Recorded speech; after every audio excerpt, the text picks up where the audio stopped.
Olá, bom dia! Hoje é sexta-feira, dia 22 de novembro de 2013.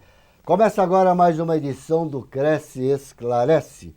Só queria lembrar a todos vocês que nos acompanham nesta manhã de sexta-feira, aqui no próximo dia 29, o tema que nós vamos comentar aqui é sobre o Código Civil Brasileiro, responsabilidade do corretor de imóvel no exercício da atividade profissional. Olha, o tema muito interessante que você escolheu para a próxima edição. E no dia 6 de dezembro, um outro tema bastante interessante que vocês escolheram, hein?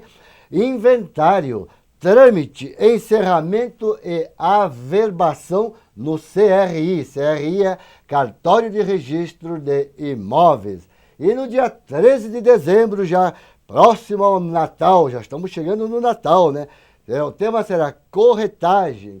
Quais as vantagens e as desvantagens se na pessoa física ou na pessoa jurídica, na questão de imposto de renda, até de montagem do seu escritório imobiliário, de você conquistar o seu CNPJ. É melhor em qual condição e o MEI está inserido para o corretor de imóveis? Tudo isso nós vamos saber no dia 13 de dezembro de 2013. E hoje nós estamos aqui com um convidado que ele é contabilista, pós-graduado em Direito do Trabalho, Direito Tributário, professor dos cursos preparatórios da Escola Superior de Direito, assessor da Comissão do Jovem Advogado da OAB, coordenador de conciliação, mediação e arbitragem da Comissão Acadêmica de Direito da OAB. Só lembrando que, se você tiver alguma dúvida sobre o tema que nós vamos comentar hoje, que é honorários do corretor, quanto você cobra? Olha que tema interessante. Honorários do corretor, quanto você cobra? E nós temos, inclusive, duas perguntas gravadas dos nossos colegas corretores de imóveis, ok? E nós vamos passar, inclusive, essas duas questões em seguida para depois tecermos um comentário sobre essas dúvidas. E você que nos acompanha nesta manhã, vá preparando as suas dúvidas, suas perguntas, e encaminhe que nós vamos responder ao vivo com o nosso convidado de hoje, ok? Então vamos passar os dois vídeos para a gente começar o nosso programa desta sexta-feira, dia 22 de novembro de 2013.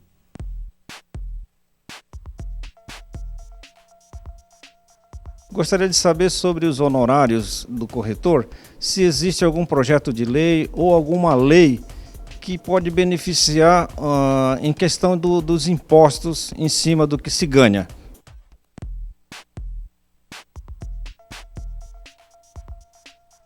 É um caso que todo corretor tem essa dúvida e cada um fala uma resposta.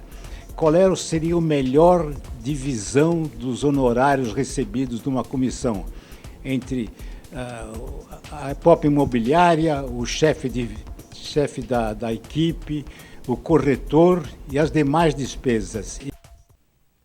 Muito bem, antes de responder as duas questões gravadas aqui dos nossos colegas corretores do estado de São Paulo, não queria já agradecer a presença do Dr. Marco Fernando Lopes por sua disponibilidade em estar transmitindo todo o seu conhecimento sobre esta questão, já que o advogado também cobra honorário profissional. Doutor Marco, muito obrigado por sua presença, em nome do nosso presidente José Augusto Viana Neto, toda a nossa diretoria. Já agradeço a sua presença para estar comentando para todos os corretores brasileiros sobre este tema, honorários do corretor, quanto você cobra. Muito obrigado e bom dia. Bom dia, eu que agradeço o convite.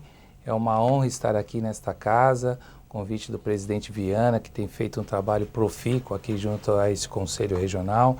E agradecer o convite e aqui com muita humildade partilhar um pouquinho com vocês, na esperança aí de poder responder aí as perguntas que nos foram formuladas. Vocês viram que é um jovem advogado, vocês viram o breve currículo dele, né? Então dá para ver que ele vai poder esclarecer muitas coisas para nós, mas vamos responder aquilo que as duas perguntas que nos fizeram a colocação. Contra uma lei para que esteja tramitando o Congresso Nacional ou que tenha uma lei já sancionada pelo presidente sobre essa questão de diminuição de percentuais de imposto de renda dos nossos honorários, infelizmente nós não temos nenhuma. Não é isso? Não temos nenhuma, porque está lá a tabela do imposto de renda e nós, corretor de imóveis, sabemos que toda vez que nós recebemos nossos honorários, nós recolhemos as taxas devidas ao leão. Não é isso? E quanto à segunda pergunta, da questão da imobiliária, das divisões de honorário dentro de uma imobiliária, a imobiliária cobra 6%, quanto o corretor deve receber. Veja bem, isso não compete ao Conselho Regional adentrar e normatizar na questão das empresas. Nós temos sim uma tabela de remuneração, essa tabela de remuneração ela tem que ser acompanhada. Ela não pode simplesmente, nós não podemos simplesmente dizer que o dono da imobiliária teria que remunerar o corretor de imóveis em X% do que ele recebe. Nós não podemos fazer isso. Então, é um acerto entre as imobiliárias. Cabe ao profissional corretor de imóveis, de acordo com o seu grau de profissionalismo, trabalhar para uma empresa que o remunere de acordo com a sua capacidade de formação na área como corretor de imóveis, ok? E eu já queria lembrar que as perguntas estão abertas, ande as suas dúvidas, mas eu vou fazer antes, já recebemos uma pergunta aqui, mas eu queria já fazer uma pergunta ao Dr. Marcos. Dr. Marcos, tanto para os corretores de imóveis quanto para os advogados, podemos considerar que os honorários pela prestação de serviço como fosse um salário, como qualquer trabalhador registrado em carteira? Muito boa pergunta. Essa é uma questão que às vezes é recorrente, gera muitas dúvidas a respeito da remuneração. Entretanto, a questão de salarial ela tem natureza e se aplica ao empregado. Então, isso é regido pela CLT. Então, o salário tem essa natureza. Entretanto, todavia, a questão dos honorários é como se fosse, tem uma natureza alimentar. O profissional que exerce o seu labor, o seu ministério, dentro da sua área profissional, dentro da sua atuação, ele tem direito à sua contrapartida referente ao serviço prestado, na intermediação, que é a corretagem na operação imobiliária. Então ele faz jus sim aos seus honorários de acordo com o serviço que lhe foi prestado. Então tem essa natureza salarial, tem essa natureza alimentar, mas tecnicamente não seria muito ajustado falar salário, porque salário é característica de empregado. No caso do profissional corretor, tem registro profissional, geralmente exerce a sua profissão autonomamente, né? Então cabe mais aí falar aí de ter aí um caráter alimentar, mas não ser a questão de salário. Mas no final das contas é a renda que ele ofere pela contraprestação do serviço prestado, e aí pode-se aí ter a ideia de que tem aí essa natureza. Muito bem, só lembrando que o corretor de imóveis é um profissional liberal, então ele presta serviço sobre contrato, se é que ele queira prestar serviço para outrem, uma imobiliária, ok? Como ele também presta serviço como um profissional autônomo, não precisa estar estabelecido, mas ele também vai prestar serviço diretamente aos seus clientes através de contrato de prestação de serviço, devidamente assinado pelas partes. Nós temos aqui uma pergunta da Márcia Massa Pedroso, ela é de São Caetano do Sul. Ela pergunta o seguinte: gostaria de saber se a respeito da correção dos valores das parcelas futuras, que de fato acontece, e por que os pagamentos das comissões, já vamos falar sobre comissões, hein? Também não vem com correção, uma vez que as parcelas são corrigidas. Eu acredito que, Márcia, eu poderia lhe responder esta questão, mas depois vamos encaminhar para o Dr. Marco aqui para ver se juridicamente o que eu vou lhe responder está correto. Tudo isso é uma questão de se acertar entre as partes.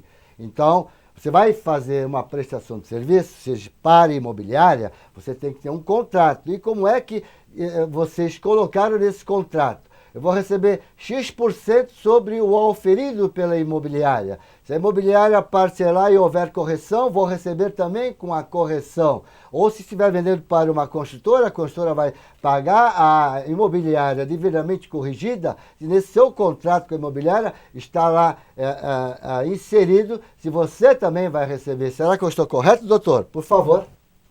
Está coberto de razão, meu amigo. Realmente você tem que se remeter ao vínculo jurídico que os uniu. Então, se tem um contrato de honorários formalmente escrito, assinado pelas partes, você tem que se socorrer do contrato para esclarecer o que foi pactuado entre as partes, entre o vendedor e o comprador e o profissional que faz a intermediação, entre as partes, a corretora e o profissional corretor de imóveis. Então, tudo depende do pacto, do que consta no contrato de prestação de serviço para verificar aí essa questão cabe. Então, se no contrato está lá escrito que não haverá incidência de corretagem nas parcelas futuras ou de juros remuneratórios futuros, então essa parcela é excluída no próprio contrato. Então depende muito, é um cuidado que deve ter para afastar esses riscos ou essas controvérsias no momento de celebração do contrato. Então no momento de celebrar o contrato, deve-se imaginar todas essas situações que podem ocorrer, como é o exemplo que a colega bem colocou.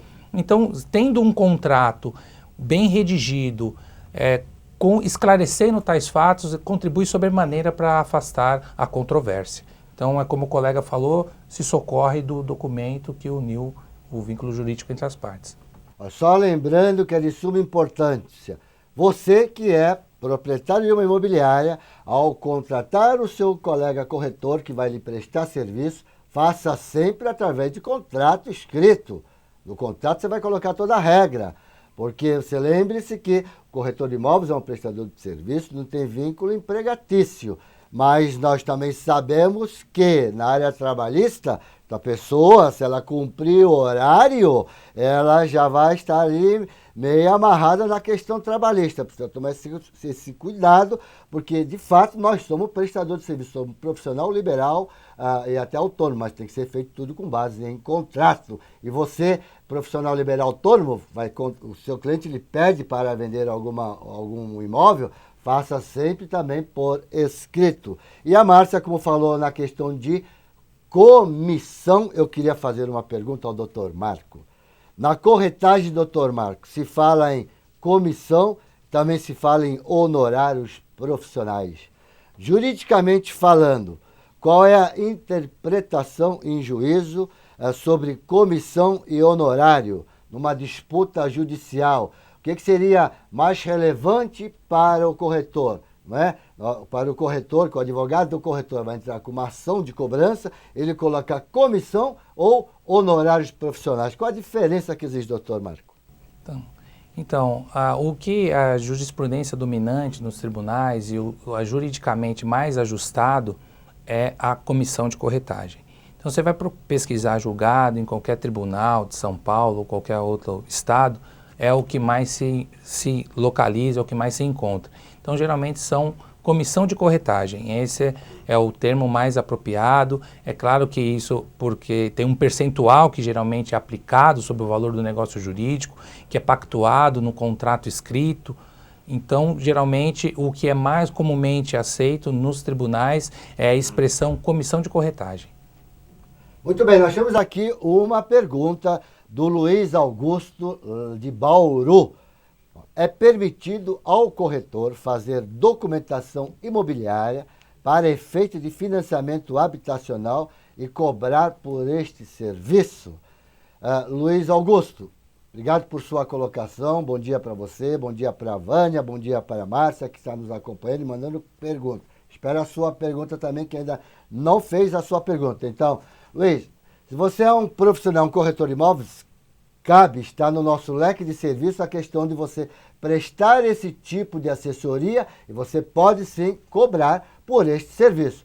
Porém, se você for um correspondente bancário de um agente financeiro, você não poderá cobrar do cliente, porque quem está lhe remunerando é o agente financeiro. E você jamais poderá cobrar pelo mesmo serviço de duas partes. Estou correto, doutor? Por favor, pode comentar sobre o assunto. Coberto de razão. Hoje, principalmente na Caixa Econômica Federal, ela tem a figura do correspondente negocial, do correspondente bancário. Então esse profissional geralmente é cadastrado como pessoa jurídica, então há um vínculo jurídico entre a instituição financeira e a empresa prestadora de serviço.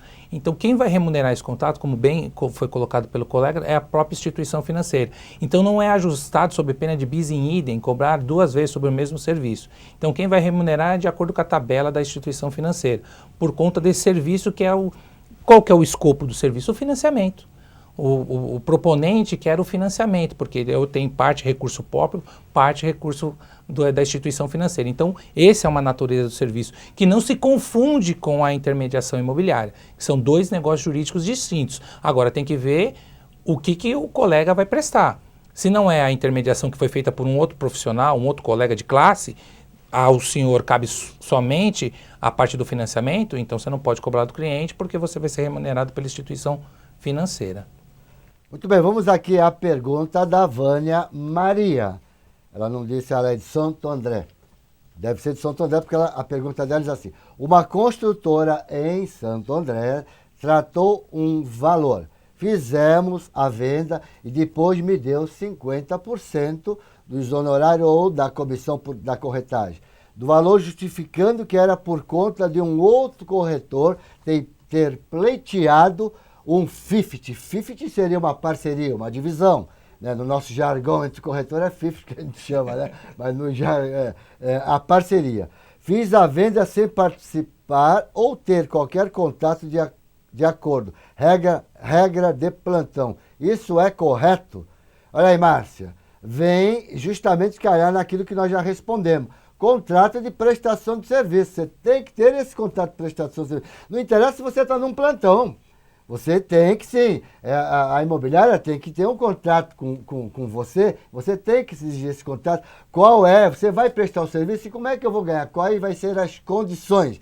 Então, nesse caso, você vai ter que saber se você tem documentos suficientes para poder pleitear os 6% ou não. Vai caber a você, porque o advogado vai lhe pedir documentos, provas, porque se você não tiver nada, como é que você vai provar a sua palavra contra o outro, não é isso? Não é, doutor? Como é que podemos ajudar aí a nossa colega Vânia Maria, que está numa situação meio delicada, que me parece que ela estou entendendo, tiraram 50% dela. Parece que tiraram, vamos ver. É preocupante quando afeta o nosso trabalho, a nossa remuneração. Nosso bolso, né? O nosso bolso, a gente realmente gera uma insatisfação, uma inquietação. Mas a gente volta a um assunto que a gente reiteradamente falamos aqui nessa modesta partilha, a questão do contrato escrito. Ele é de extrema importância para o deslinde da questão, para afastar qualquer tipo de controvérsia. No caso concreto, houve um 50, fez aí metade para um outro profissional. E aí, para a gente levar essa questão para o Poder Judiciário, essa controvérsia, então a gente vai pôr a apreciação do juízo. Ele não tem interesse na causa, ele é imparcial, não está nem a favor de A nem a favor de B. Entretanto, quem vai conseguir êxito nessa demanda? Aquele que tiver uma melhor condição de provar as suas alegações, porque o ônus da prova é de quem alega. Então aí a gente vai se socorrer do quê? Do que foi pactuado? Foi pactuado com a colega corretora o percentual cheio? Ou já estava previsto que poderia ter a previsão de outros profissionais atuando no caso? Então é uma questão de prova. Quem melhor prova, muito provavelmente tem êxito nessa demanda. Então aí volta aquela tese inicial. O contrato escrito, prova documental, tratativas entre e-mail, prova testemunhal. Então tudo isso faz parte para evitar esse tipo de questões. Porque se houve a intermediação de outro profissional, aí muito provavelmente assiste razão à construtora. Entretanto, se a aproximação, a intermediação foi feita exclusivamente pela colega, é nada mais justo que receba o valor integral. Entretanto, se insistir na controvérsia, levar a questão ao Poder Judiciário para receber o valor pactuado e aí é necessário toda uma questão probatória. Eu tenho aqui uma pergunta para fazer para o Dr. Marcos, mas antes eu queria formular a pergunta que tem mais ou menos uma equiparação entre a minha pergunta e a do colega Laion de Campinas. Ele diz assim: as imobiliárias cobram da construtora comissões abaixo de 6% na venda de apartamentos na planta, ou seja, até em construção, para abrir o mercado dele. Isso está correto? Então vamos ver aqui, nosso colega Laion. Você dê uma olhada na tabela de remuneração, que está lá disponível no site do Cresce, não é? Pode até legendar o site www.cresciste.gov.br. E vai lá em tabela de remuneração, você vai notar que para lançamento é diferenciado. Se não me falha a minha memória, vai de 4% até 6%, ok? Ou até 8%, eu não me recordo. Mas aí depende como é feito o acerto da questão de quem vai pagar a publicidade. Por isso tem esta diminuição, ok? Então, não é porque é um lançamento obrigatoriamente vai cobrar 6%. Tem que se cumprir a tabela de remuneração que está disponível no site do Cresce, tudo bem? E agora, em cima da sua colocação, vou fazer a minha aqui ao Dr. Marco. Dr. Marco, em caso de uma imobiliária cobrar abaixo da tabela os honorários para fechar um negócio. Então, vamos lá. Tem que pagar 6%, mas o proprietário só paga 5% para fechar o negócio. O corretor que intermediou, que presta serviço para essa imobiliária, fez essa intermediação, aí eu faço a pergunta, ele terá direito de receber esse percentual que a imobiliária, vamos dizer, o X%, vamos lá, 30%, 40% sobre o que a imobiliária cobrou, ou ele pode forçar a imobiliária a pagar sobre 6% e é problema da imobiliária ter cobrado 5%. Isso também deveria estar no contrato, é isso? Exatamente. Sempre é o contrato que é o divisor de águas, o que vai esclarecer a relação entre as partes, entre o prestador e o tomador do serviço. Nesse caso, quando há a questão da construtora, geralmente tem muitas questões, né? Às vezes a construtora não quer perder a venda, é estratégico às vezes o cliente, mas às vezes ela não quer incorrer em perda financeira. E às vezes sempre acaba sobrando para a parte mais fraca nessa relação, que é o colega corretor de imóveis. Às vezes para trazer ali a satisfação do cliente, para consumar o negócio, e às vezes ela não quer remunerar integralmente para o corretor, ela acaba jogando esse ônus para o corretor profissional, corretor de imóveis. Então, aí o contrato vai pactuar se há possibilidade de ter essa minoração da taxa, essa redução da taxa de corretagem. Se não tiver previsão, logicamente que ela está trazendo uma surpresa para esse contrato, trazendo uma forma leonina no contrato, seria uma cláusula de adesão, uma cláusula abusiva, porque ela está afetando às vezes a tabela de honorários, ela está gerando uma dificuldade para o profissional corretor. Então, o contrato que será um divisor de águas. Entretanto, havendo a redução e no contrato escrito prevê que a intermediação pelo serviço prestado pelo corretor é o percentual de 4%, não importa 3%, não importa o que está no contrato, você pode exigir o que está no contrato. Mas aí também, como não há uma liberalidade por parte da outra parte, seria só questionando judicialmente.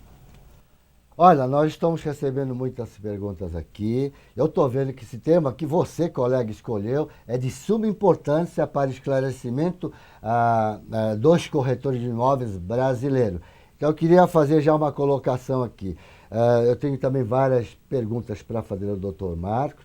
Caso não dê tempo, que não vai dar tempo, porque o nosso tempo é apenas meia hora, eu já gostaria de perguntar aqui, até ao vivo, para o Dr. Marcos, se a gente mudaria. No dia 29 falaremos sobre o Código Civil e a gente, para dar continuidade neste tema que está sendo bastante interessante, o pessoal aqui está mandando perguntas. Eu gostaria que o Dr. Marcos teria condições no próximo dia 29 vir novamente participar desse programa, assim a gente poderia sanar todas as dúvidas dos colegas que nos acompanham. Eu agradeço o convite, me coloco à disposição. Tem realmente muitas questões controvertidas que acabam aparecendo no Poder Judiciário por conta dessa questão de honorário. É um tema muito importante. Acho que a diretoria do Cresce está de parabéns por escolher um tema tão relevante e a gente verifica isso, né, pela participação dos colegas. Então isso traz satisfação aqui, ver que é um trabalho importante e eu me coloco à disposição aqui com toda certeza para discutir tantos temas polêmicos aí, FIVT, taxa SAT, tantas outras coisas aí que nos aparecem aí no nosso dia a dia na profissão. Então, só gostaria de lembrar aqui o doutor Marcos que nós colocamos uma enquete, viu, doutor, no site do Cresce, com 20 temas. E são os corretores que votam o que eles querem ouvir. Por isso que eles mandar programa. Mas aqui nós temos aqui, olha, uma pergunta do Adriano Ribeiro. Ele diz assim: o cliente irá comprar o imóvel por meio de financiamento bancário. Após a aprovação do imóvel a ser financiado, é feita a avaliação do comprador e o banco condicionou o financiamento de um cliente em um valor menor do que foi feito na simulação. Então vamos respondendo por parte aqui. Simulação, Adriano, simulação, como o nome já diz, é uma simulação, é uma prévia. Se você estiver citando aqui sobre Caixa Econômica Federal, o 100% correto é só depois que a Caixa implanta ele no sistema. Né? Se chama Sistema de Risco de Crédito. É ali que é o que vai dizer realmente quanto é que o banco vai liberar de financiamento para ele, de acordo com a entrevista feita, qual é a capacidade de endividamento desse seu cliente, ok? E continuando aqui a sua colocação aqui. O cliente não tem como pagar essa entrada, porque diminuiu o financiamento, ele vai ter que tirar um dinheiro do bolso a mais, não é? Então, se ele não tiver condições, você vai ter direito a receber os honorários ou não? Aí vai depender muito de como você fez o seu trabalho. Isso está numa simples proposta. Você fez um contrato de venda e compra, está assinado pelas partes. E, salvo engano, o doutor Marco pode responder melhor do que eu, que existe duas correntes no judiciário, que um que diz assim, proposta não é venda, né? E outro diz assim, bom, proposta é venda. Aquele que fala proposta não é venda, essa proposta só foi vendido, acertado o negócio, depois do instrumento particular devidamente assinado pelas partes. E aí, doutor Marco, como é que fica isso? Então, tem as duas correntes mesmo. Tem uma corrente que fala que a proposta vincula o proponente. Então, com base nisso, vai voltar-se o olhar para uma questão fática. Até onde ocorreu a prestação do serviço? Qual foi o resultado que ele atingiu na operação? Ainda que não tenha consumado, houve a prestação do serviço, então é isso que vai ser analisado no caso concreto. Então, se tem proposta, é claro, quanto mais esclarecedora a proposta, é menor a controvérsia. Tem um contrato escrito, já vincula ainda mais o interesse, a prestação de serviço e as partes envolvidas. Então, tem todas essas questões. Na proposta, ela pode vincular o proponente, agora depende como ela foi formulada. Tudo isso é meio de prova e pode ter êxito no Poder Judiciário, sem dúvida nenhuma, depende da forma como a prova é produzida e os documentos acostados aos autos. Nós ainda temos 3 minutos para encerrar o programa. Eu queria fazer aqui uma pergunta do Renato, aqui de São Paulo. Olha, tem contrato entre corretora e imobiliária, mas as imobiliárias não dão uma cópia aos corretores. E assim ficamos refém das imobiliárias. Pergunta: como proceder se ocorre alguma divergência entre as partes? Como proceder o corretor de imóveis? Imagine, um contrato, ele tem que ser, no mínimo, feito entre quem? Uma pessoa não pode fazer um contrato para ela mesma.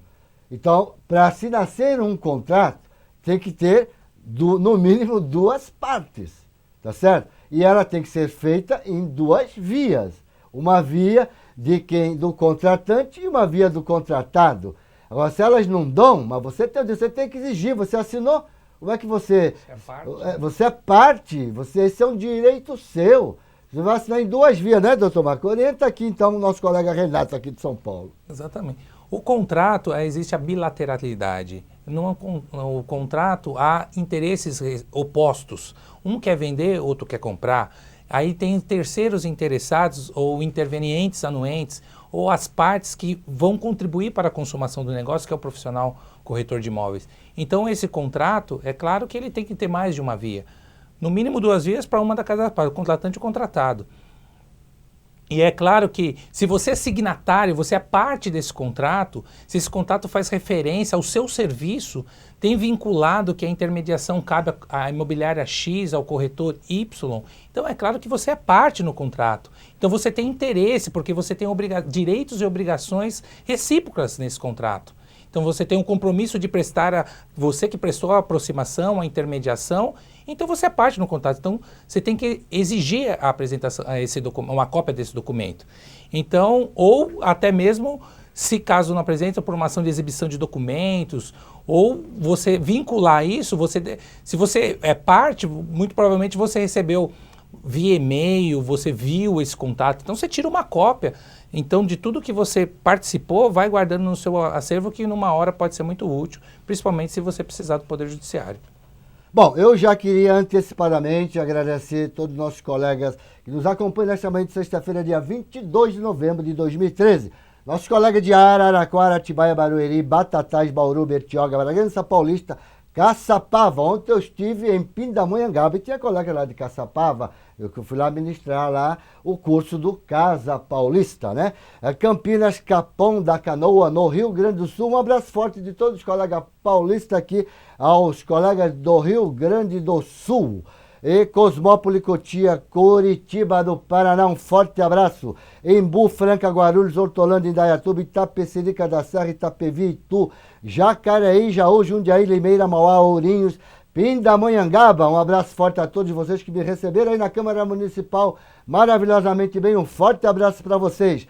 Praia Grande, Presidente Prudente, Ribeirão Preto, Santo André, Santo São Bernardo do Campos, São Caetano do Sul, São Carlos, São José do Rio Preto. Tá pulando aqui.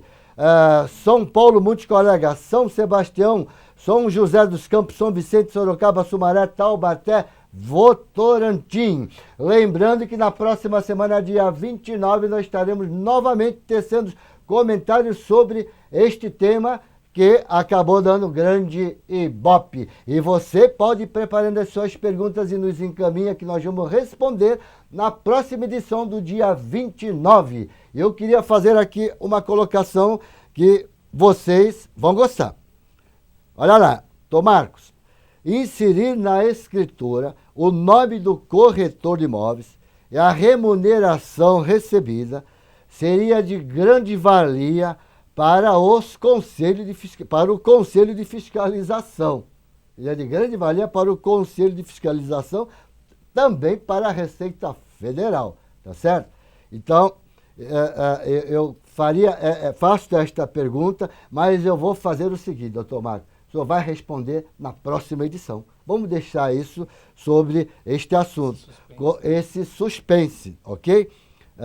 Essa pergunta vai ser respondida na próxima edição e podem mandar as perguntas que nós já vamos catalogando para formular as suas dúvidas ao Dr. Marco. Então, Marco, estamos finalizando o nosso programa e quero já, pela presença no dia de hoje, agradecer a sua disponibilidade em estar colaborando com o CRES São Paulo e com todos os corretores brasileiros sobre esse tema que é bastante polêmico. Muito obrigado, doutor Marcos.